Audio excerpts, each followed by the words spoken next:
What's up, Anchor and addicts, or whatever you want to call yourself? Uh, yeah, so this is an ad. I'm in the shower, but I just gotta say, I just made my first Anchor podcast. Um, it was about a half an hour long, and Anchor is the easiest way to make a podcast. It was literally simple. I press a button, it turns on. Uh, Anchor gives you, everything you need in one place.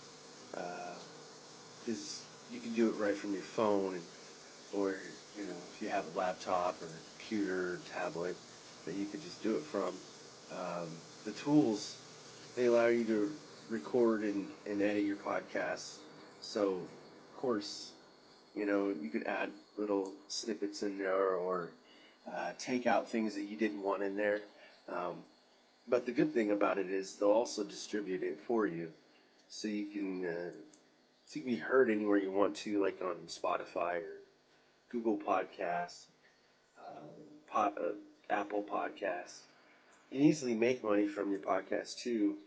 Uh, and they tell you and walk you through all the steps.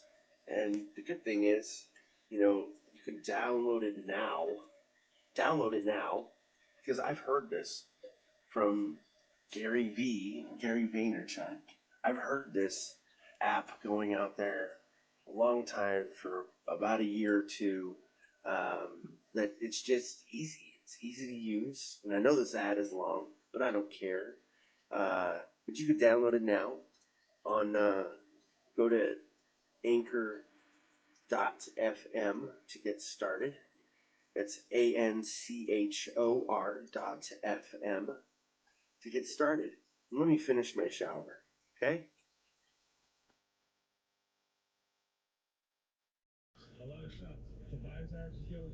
Actually, just listening to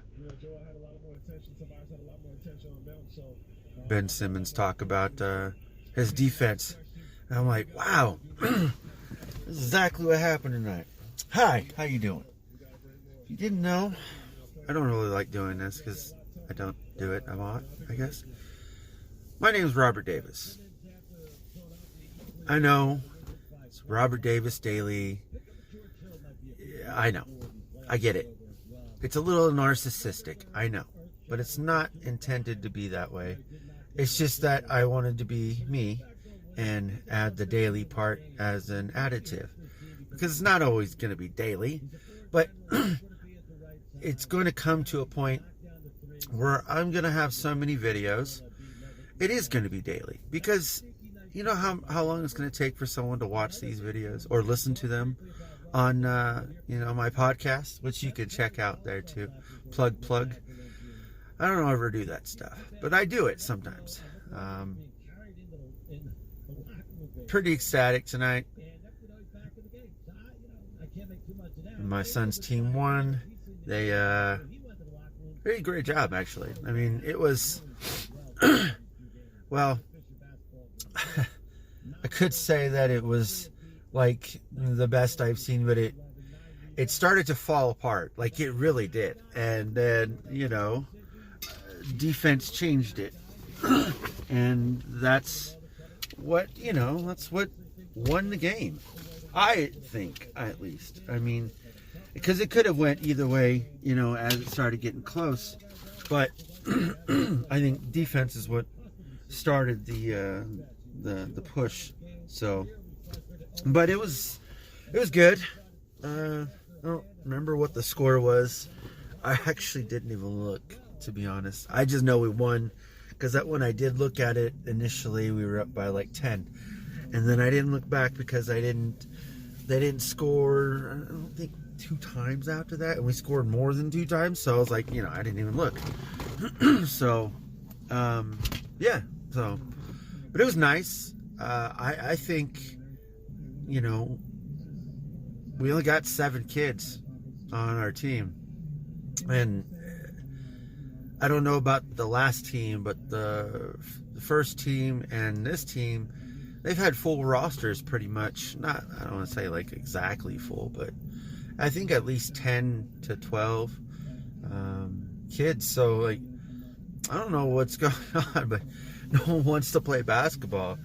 I think my son said something about, I hope next year, like for even football, that they have enough kids, because it's just, I mean, I don't know, like kids just don't want to play, and I think that's. I was having that discussion with my wife when my oldest was still in school. It started while he was in school, and kids just they weren't playing as much. They weren't being as interested. So it wasn't just skill they were lacking. It was more of an attention thing, and they didn't care. So like success was like not on the top of the agenda, I guess. I don't know. It's just what it seemed like, because they could have done well, but things just didn't work out. And then it's just like steadily. It's not as many kids want to play, and I think it's weird because I remember when I was in school, and I know I went to a bigger school when I was 8th grade, 9th grade, something like that. But that school was a little bit bigger, and I think there was like 26 separate teams that we all actually were on, and they made us play one exhibition. I think it was an exhibition game against one school. And we all got to play like, I don't know, like 2 or 3 minutes or whatever it was.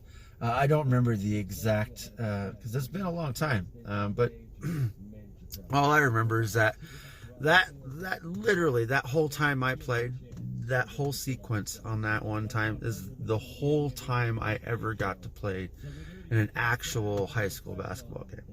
I'm not joking. It's kind of the weirdest thing ever. Because I talk about basketball and everything, but when the other schools I went to, I wasn't tall enough, so I didn't get to play.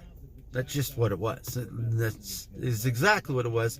And another coach said that I shot the ball like Shaquille O'Neal, but I really didn't.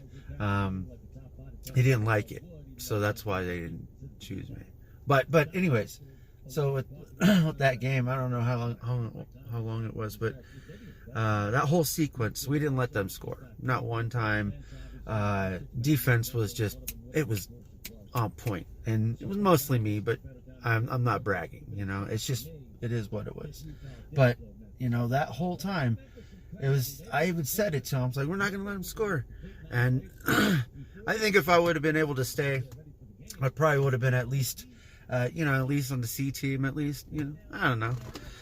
But I just know defense can change a game. It can alter people's perceptions and thoughts and feelings, and then, performance can slip. Even if you think you're the best and you get rattled, you're going to probably get dropped down the peg just a little bit. But that's where confidence comes in, and once you do the right things will happen. So I gotta get going. 47 points. Good job, Ja. Have a great night.